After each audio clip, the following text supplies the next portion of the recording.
ikaw ba minsan na naging pulutan na sa chismisan? Ano bang gagawin mo kapag nalaman mong may nagchismis tungkol sa'yo? Letter A, dededmahin mo na lang. B, kinompronta mo ba? O C, ichinismis mo rin?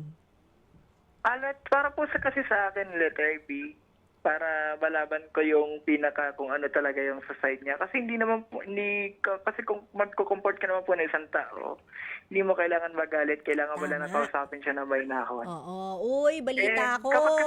Kapag May kasi pinagkakalat ka sa kinausap- akin Oo. Oo, Ano ba yung to? parang Totoo ganon. ba yun? Oo. Kasi po pagkalimbawa po, kaso kapag hindi ka naging kalmado, wala din po kasing mangyayari. Mm-mm. Hanggang sa mauwi ka lang din sa masama. So, dapat maging kalmado lang tayo lahat para pag kumakasap tayo ng nag-aanaman sa atin.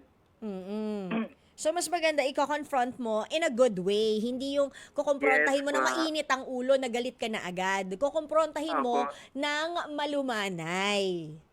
Opo, yes po. Yan. Okay, sige. Mga kapatid, dito tayo sa totoo. O, yan yun yung boses. Pagbigyan nyo na, minsan lang naman yan. Siyempre, dito tayo sa True FM, hindi ba? Like, share, subscribe, follow ang ating mga social media accounts, ha? At True Network PH. Yun lang ang keyword na hahanapin nyo. TrueNetwork PH. O, like, share, follow, subscribe para bongga talagang levels natin sa FB, sa IG, sa X na dating Twitter, sa YouTube and TikTok, pati na rin sa mga podcast.